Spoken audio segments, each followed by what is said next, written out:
بمناسبة عيد الميلاد المجيد أقامت جمعية أبواب القدس للفن والتراث حفلاً في المسرح الوطني الحكواتي. ابتدأ الحفل بكلمات ترحيبية إحياءً لهذا العيد وتهنئة للحضور بقدومه. أمسية عبارة عن أمسية امتداد لسلسلة أمسيات مقدسية على مدى 7 أعوام متتالية. بنحاول نجمع الشعب المسيحي والشعب المسلم.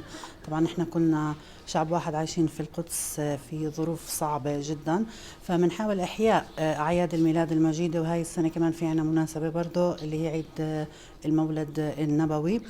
فنحن حابين انه نكون مع بعض ايد واحدة في القدس، نحتفل سويا في العيد.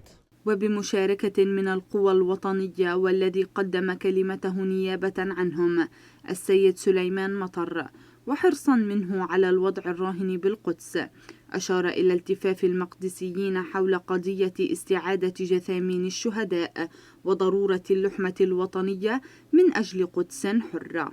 عيد ميلاد سيدنا ونبينا عيسى عليه السلام باعتباره نبي الله حامل رسالة التسامح والمحبة والسلام، ونحن أحوج ما نكون إلى هذه المعاني في هذه الأيام العصيبة التي تمر على شعبنا وعلى مدينة القدس المحتلة، المفترض أن تكون عاصمة لدولة فلسطين القادمة بإرادة شعبنا وعزمه إن شاء الله.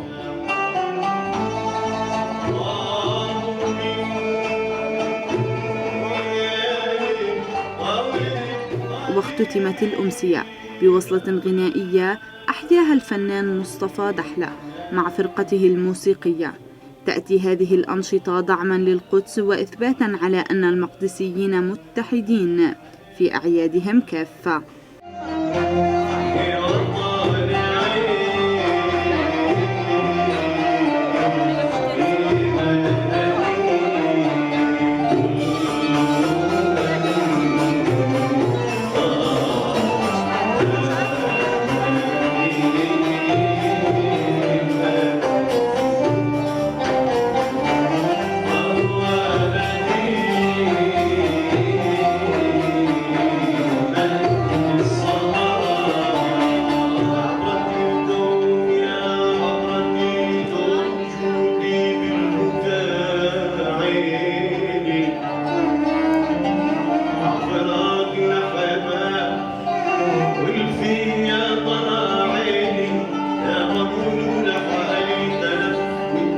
العين